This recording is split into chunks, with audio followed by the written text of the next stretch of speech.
শিৱসাগৰ জিলাৰ ঐতিহাসিক হৰাগুৰি চাপৰিৰ যি গৰাখহনীয়াৰ ভয়ংকৰ যি ৰূপ সেই ভয়ংকৰ ৰূপ ইতিমধ্যে আমি NKTVয়ে ধাৰাবাহিকভাৱে বাতৰি পৰিৱেশন কৰি আহিছোঁ আৰু এই মুহূৰ্তত আমি অন্য এটা দৃশ্য দেখুৱাব বিচাৰিছোঁ যিটো দৃশ্য দেখিলে আপোনালোকে ভাবিব আমি দেখুৱাইছোঁ কিন্তু শিৱসাগৰ জিলাৰ যি জলসম্পদ বিভাগ আছে সেই কিন্তু জলসম্পদ বিভাগৰ বিৰুদ্ধে এই মুহূৰ্তত এটা অভিযোগ উত্থাপিত হৈছে ঐতিহাসিক হৰাগুৰি চাপৰি যি এই গৰাখহনীয়াৰ যি অঞ্চল সেই অঞ্চলটো তেওঁলোকে ইয়াত আজি পৰ্যন্ত ভৰি দিবলৈ অহা নাই তেওঁলোকে পৰিদৰ্শন কৰিবলৈ অহা নাই আৰু যিহেতু এই গৰাখহনীয়া কেৱল মাত্ৰ আজানপীৰ দৰগাহলৈ কেৱল মাত্ৰ 200 মিটাৰহে বাকী আছে আৰু সেই 200 মিটাৰ পাছতে হৰাগুৰি চাপৰিৰ প্ৰতিও আজানপীৰ দৰগাহৰ প্ৰতিও এটা বিপদ নামি আহিছে যিহেতু অসমৰ যি মানচিত্ৰ অসমৰ মানচিত্ৰৰ পৰা যদি হৰাগুৰি চাপৰি অথবা আজানপীৰ দৰগাহ যদি ইয়াৰ নাইকিয়া হ'ব হয় তেনেহ'লে পৰ্যটন ক্ষেত্ৰখনত এটা ভয়ংকৰ বিপদ কঢ়িয়াই আনিব আৰু এই মুহূৰ্তত যিহেতু আমি দেখুৱাইছোঁ সেই যি আজানপীৰ দৰগাহৰ যি হৰাগুৰি চাপৰিৰ যি অংশ মই আপোনাৰ ওচৰলৈ আহিছোঁ কি হ'ব যিহেতু শিৱসাগৰ জিলাৰ যিটো জলসম্পদ বিভাগ আছে কিন্তু জলসম্পদ বিভাগে আমি জানিব পাৰিছোঁ বৰ্তমানলৈকে কিন্তু এই গৰাখহনীয়া স্থান পৰিদৰ্শন কৰা নাই গতিকে আপোনালোকৰ বহু ক্ষোভ আছে গতিকে কি জনাব শিৱসাগৰ সংমণ্ডলৰ জলসম্পদ বিভাগে আমাৰ ইয়াত এতিয়াও আজি পৰ্যন্ত অহা নাই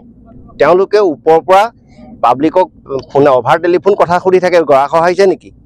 কেনেকুৱা পৰিস্থিতি এইবিলাক সুধি থাকে কিন্তু তেওঁলোকৰ এটা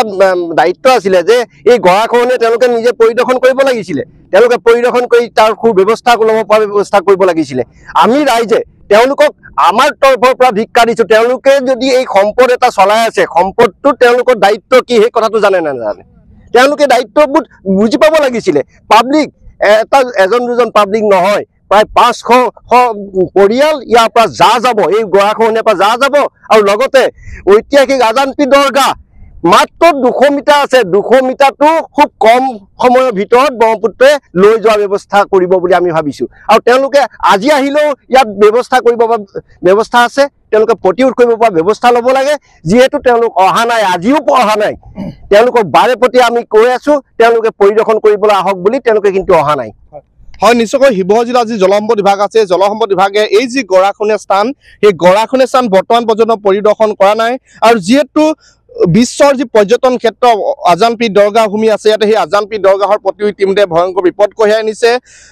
অসমৰ যি মানচিত্ৰ যি পৰ্যটন মানচিত্ৰ সেই পৰ্যটন মানচিত্ৰৰ পৰাও আজানপীৰ দৰগাহ ইয়াৰ পৰা হেৰাই যোৱাৰ সম্ভাৱনা আছে কেৱল মাত্ৰ 200 মিটাৰ আঁতৰতে যিটো ব্ৰহ্মপুত্ৰৰ যি গৰাখহনীয়া সেই গৰাখহনীয়া ইয়াত ইতিমধ্যে আহি পাইছে মই দাদা আপোনাৰ ওচৰলৈ আহিছোঁ কি হ'ব ইয়াত আমি দেখিছোঁ আপোনালোকৰ ইয়াত সকলো খেতি বাতি সকলো ইতিমধ্যে গৰাখহনীয়াই নষ্ট কৰি পেলাইছে টেঙাবাৰী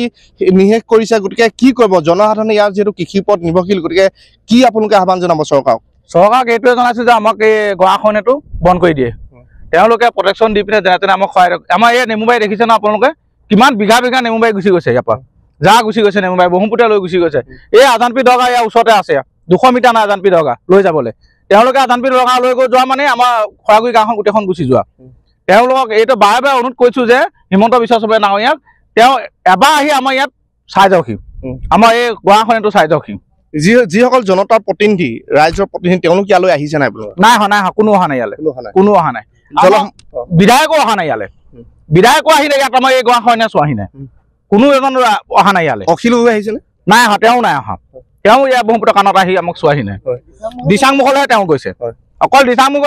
যিমান আছে সকলোৱে দিচাংমুখখন চাই গুচি যায় খৰাগুৰি চাপৰি কেতিয়াও নাহে কিন্তু আপোনালোকৰ অঞ্চলত বৰ্তমান শিৱসাগৰ জিলাত অন্তৰ্ভুক্ত হ'ল গতিকে অখিল গগৈ ইয়ালৈ অহা নাই তেওঁ গাঁৱলৈ আহিছে কিন্তু আমাৰ এই গৰাখহনীয়ালৈ অহা নাই ব্ৰহ্মপুত্ৰৰ কাষত আহি পিনে চাবহি লাগিছে তেওঁ এবাক চোৱাহেঁতে তেওঁ বুজি পালেহেঁতেন তেওঁ কি আহ্বান জনাব তেওঁক বাৰে বাৰে আমি অনুৰোধ কৰিছোঁ যে তেওঁ আহি আমাক ইয়াত চাই যাওকহি এই বানপানী যে হওঁতে তেওঁ এবাৰ আহিলে যেতিয়া শুকাইছিলে তেতিয়া আহিলে আহি চাই গুচি গ'ল কিন্তু এই গৰাখহনীয়া কিন্তু নাচালে তেওঁ হয় নিশ্চয়কৈ বৰ্তমান যিহেতু এই যি হৰাগুৰি অঞ্চল শিৱসাগৰ সমষ্টিত অন্তৰ্ভুক্ত হ'ল আৰু অখিল গগৈৰ যিহেতু বৰ্তমান এই সমষ্টি কিন্তু অখিল গগৈ বৰ্তমানলৈকে এই যি গৰাখহনীয়া অঞ্চল এই গৰাখহনীয়া অঞ্চল ইয়াত তেওঁ পৰিদৰ্শন কৰিবলৈ অহা নাই আৰু এজন আছে স্থানীয় ব্যক্তি মই কি ক'ব ইয়াত যিটো অখিল গগৈ বৰ্তমানলৈকে অহা নাই যিটো আপোনালোকৰ এই যিটো অঞ্চল এই অঞ্চল বৰ্তমান শিৱসাগৰ সমষ্টিত অন্তৰ্ভুক্ত হ'ল গতিকে এই অঞ্চলটো তেওঁ চোৱাৰ এটা দায়িত্ব আছিল অখিল গগৈ গতিকে কি জনাব তেওঁ আমাৰ যেতিয়া বানপানী হৈছে ঘৰৰ ভিতৰত মানুহ আছিলে ঠিক তেনেকৈ হাফ পেণ্ট এটা পিন্ধি লৈ ৰাস্তা দি পৰিদৰ্শন কৰি থৈ গৈছে মানুহখিনিক চাইছে কিন্তু ব্ৰহ্মপুত্ৰ কাণলৈ আহি চোৱাহি নাই যে ব্ৰহ্মপুত্ৰখন মানে কিমান ওচৰত আৰু সেই ব্ৰহ্মপুত্ৰ পানীয়ে গোটেই গাঁও এইবাৰ যিটো ভয়ানক পানী হৈছে ব্ৰহ্মপুত্ৰখন ওচৰতে চাপি অহা খাতিকতে আপোনাৰ মানে গাঁৱত ডাঙৰ পানী হৈছে মথাউৰি বাগৰি গৈছে মানুহখিনি আৰু 2 নম্বৰ কথা কালি পৰহি আহি গৈছে আমি যিজন ব্যক্তি মানে আপোনাৰ ধৰি লওক গৌৰৱ গগৈ ডাঙৰীয়া তেওঁ আহি গৈছে আজানপীৰ দৰগাহ মানে তেওঁ পৰিদৰ্শন কৰি থৈ গৈছে আজানপীৰ দৰগাহ চাইছে কিন্তু তেওঁ অৱশ্যে তেওঁ গাত দুখ নাই, পানী হৈ আছে, ডাঙৰ পানী হৈ আছে, তেওঁ আহিব পাৰে। তেওঁ নিজে চাগে দেখিছে চাগে, আপোনাৰ ধৰি লওক ব্ৰহ্মপুত্ৰখন মানে আদান পীৰৰ গাত থিয় হৈ দিলে ব্ৰহ্মপুত্ৰখন নিচেই ওচৰতে। যে পীযুষ হাজৰিকা ডাঙৰীয়াক আহ্বান জনাইছো যে আমাৰ ব্ৰহ্মপুত্ৰ যিটো গৰাখহনীয়া ৰোধটো তেওঁ যে আমি একদম অতি সোনকালে মানে আপোনাৰ ধৰি লওক মানে আমাক এইটো হেৰি কৰি দিয়ে মানে বান্ধ। হয়, নিশ্চয়কৈ জনতাৰ প্ৰতিনিধিৰ দায়িত্ব আছে যি গৰাখহনীয়া সমস্যা, এই গৰাখহনীয়া সমস্যা ৰোধ কৰিবৰ কাৰণে। আৰু ইতিমধ্যে আমাক জনাইছে শিৱসাগৰ সমষ্টিৰ বিধায়ক অখিল গগৈ কিন্তু এই যি গৰাখহনীয়া স্থান, এই গৰাখহনীয়া স্থান পৰিদৰ্শন কৰা নাই। আৰু পৰৱৰ্তী সময়ত লক্ষণীয় হ'ব যিহেতু অসমৰ মানচিত্ৰৰ পৰা, অসমৰ যি পৰ্যটন মানচিত্ৰ আছে, সেই পৰ্যটন মানচিত্ৰৰ পৰাই আচলতে যি আজান পীৰ দৰগাহ হৰাগুৰি চাপৰি নিঃশেষ হ'বলৈ ওলাইছে। গতিকে এই ক্ষেত্ৰত ৰাজ্যৰ যি পৰ্যটন বিভাগেই হওক, ৰাজ্যৰ যিগৰাকী জলসম্পদ মন্ত্ৰী আছে, সেই জলসম্পদ মন্ত্ৰীগৰাকীয়ে পৰৱৰ্তী সময়ত কেনেকুৱা ধৰণৰ পদক্ষেপ গ্ৰহণ কৰিব সেয়া কিন্তু গুৰুত্বপূৰ্ণ বিষয় হৈ উঠিছে এই মুহূৰ্তত।